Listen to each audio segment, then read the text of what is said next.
Hello friends, welcome to my YouTube channel education arena. मैं प्रिंस द्विवेदी आज class 12th के political science की second book का first chapter challenges of nation building लेकर आपके सामने उपस्थित हूँ। तो चलिए हम इसको शुरुआत करते हैं कि इस चैप्टर में है क्या। तो सबसे पहले तो हम चैप्टर का नाम पढ़ते हैं, चैलेंजेस ऑफ नेशन बिल्डिंग। इसका मतलब होता है राष्ट्र निर्माण की चुनौतियां, मतलब भारत को राष्ट्र बनाने में जो जो चुनौतियां आई, जो जो चैलेंजेस आए, हम उसको पढ़ने वाले हैं। तो इसको स्टार्ट करने से पहले मैं आपसे यही चाहता हूं कि आप वीडियो को ज़्यादा से ज़्यादा शेयर करें अपने दोस्तों के बीच में और बेल आइकन को दबा दें और चैनल को सब्सक्राइब जरूर करें, जिससे आगे आने वाली वीडियो आप तक पहुंच सके। तो चलिए स्टार्ट करते हैं।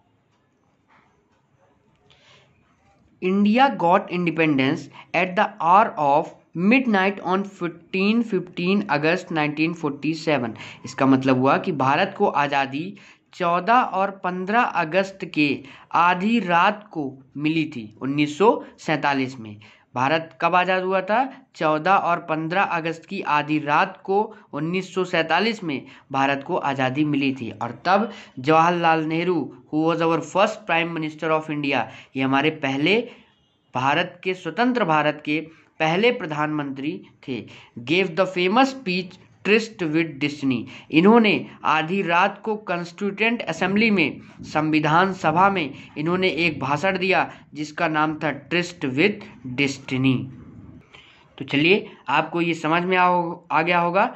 अब मैं आपको बता दूं कि मैं टॉपिक बाइज टॉपिक आपको बताऊंगा और आप इसी से अपने नोट्स भी बना सकते हैं, जिससे पेपर के समय आपको पढ़ने में आसानी हो।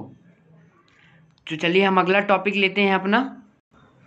हमारा अगला टॉपिक है टू गोल्स बिफोर इंडिपेंडेंस। मतलब कि जब भारत आज़ाद नहीं हुआ था उससे पहले भारतीयों ने दो गोल्स बनाए थे कि जब हमारा भारत आज़ाद हो जाएगा तो हम ये करेंगे। तो वो दो गोल्स क्या हैं उसके बारे में मैं आपको बताता हूँ। तो पहला गोल है कि to run the country through democratic government. To run the country through democratic government मतलब लोगों ने बोला कि जब हमारा देश आज़ाद हो जाएगा तो सबसे पहला काम हम करेंगे कि सरकार को हम डेमोक्रेटिक गवर्नमेंट के बेस पर चलाएंगे, मतलब डेमोक्रेसी के बेस पर हम सरकार को चलाएंगे। तो ये था पहला गोल, किसका? भारतीयों का, आज़ादी से पहले का। और हमारा दूसरा पॉइंट है the government will be run for the good of all. इसका मतलब हुआ कि जो सरकार होगी वो सबके हित के लिए काम करेगी, मतलब सबके अच्छे के लिए काम करेगी। The government will be run for the good of all. It will work for the well being of the people and not for the particular section of society. मतलब किसी एक विशेष सेक्शन ऑफ सोसाइटी के लिए नहीं करेगी, वो सब के लिए करेगी। और ज़्यादातर ध्यान किस पे दिया जाएगा? Particularly the poor and socially disadvantaged groups. मतलब कि ज़्यादातर ध्यान दिया जाएगा गरीबों पर और जो कि समाज से पिछड़े हुए हैं, मतलब जो समाज से पीछे हुए हैं, सोशली डिसएडवांटेज ग्रुप्स हैं, उन पर ज़्यादा ध्यान दिया जाएगा। तो आपको ये समझ में आ गया होगा कि हमारे दो गोल्स क्या थे। पहला था to run the country through democratic government और दूसरा था कि the government will be run for the good of all, particularly the poor and the socially disadvantaged groups. तो चलिए अब हम आगे बढ़ते हैं। अच्छा, आगे बढ़ने से पहले मैं आपको एक बात और बताना चाहता हूं कि जिस सिचुएशन से हमारा भारत आज़ाद हुआ है उस सिचुएशन से आज तक कंट्री कोई भी आज़ाद नहीं हुआ है। और हमारा जैसे ही भारत आज़ाद हुआ उसके टुकड़े हो गए थे। आपको पता ही है कि 1947 में जो पहले इंडिया था, अखंड भारत जिसको बोला जाता था, उसके दो टुकड़े कर दिए गए, जो कि इंडिया हो गया और पाकिस्तान हो गया। इसीलिए ये दो टुकड़े हुए थे। आज़ादी के समय ही इसे दो टुकड़े कर दिया गया और इस समय बहुत ही अनप्रेसिडेंटेड वायलेंस और ट्रॉमा ऑफ डिस्प्लेसमेंट, मतलब कि एक दूसरे को मार काट डालते थे।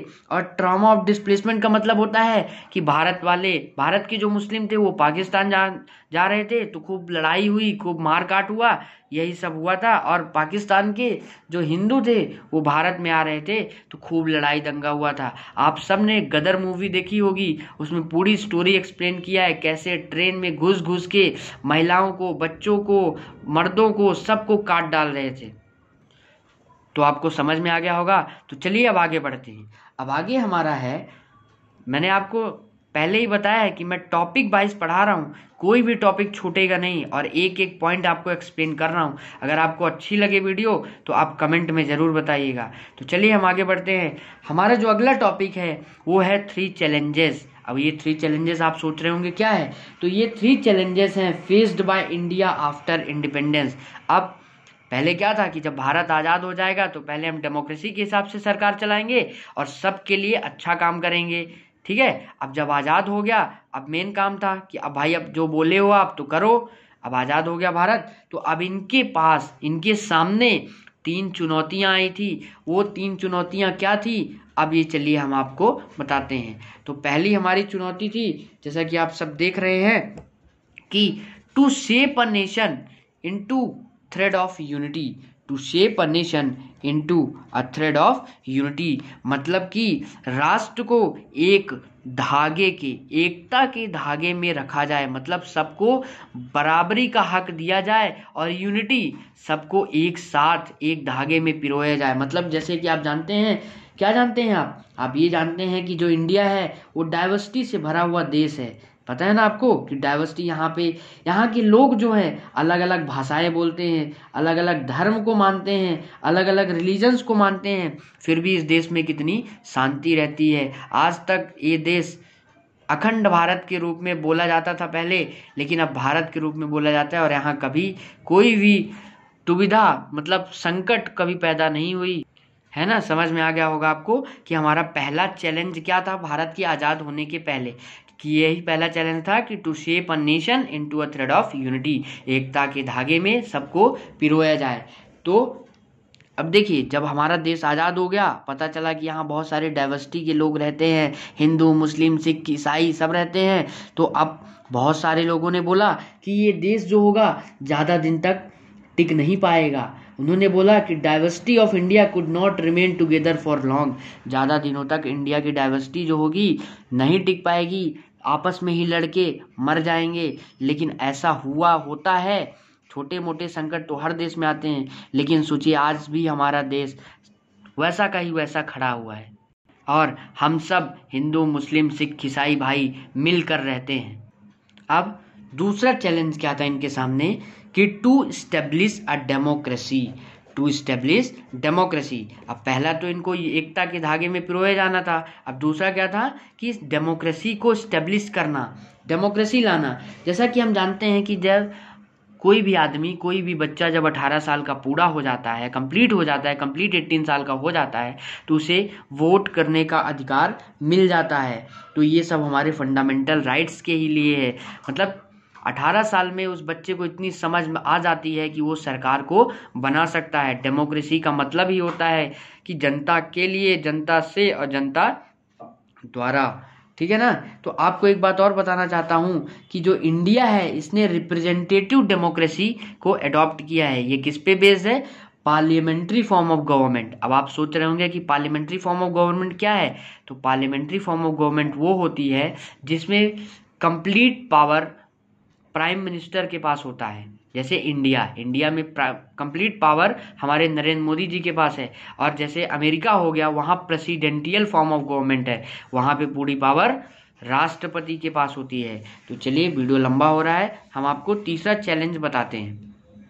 हमारा तीसरा चैलेंज था कि to ensure the development and well being of the entire society, मतलब कि विकास करना, टू इंश्योर द डेवलपमेंट, ज़्यादा से ज़्यादा डेवलपमेंट करना, और well being of the entire society, और पूरे समाज के लोगों के लिए अच्छा करना। मतलब किसी के लिए अच्छा बुरा नहीं करना, और ये भी नहीं कि not only of some sections, मतलब ये नहीं कि सब के लिए अच्छा नहीं करना, किसी एक सोसाइटी के लिए अच्छा करना। जैसे मान लो ऐसा नहीं है कि आप मुसलमान को ही प्रधानमंत्री बन गया तो वो मुसलमानों के लिए अच्छा करे और सबको वो कर दे, ऐसा कुछ नहीं है।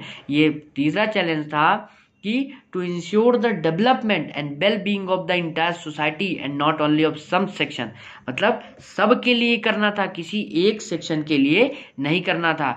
तो ये आज हमारा टॉपिक था।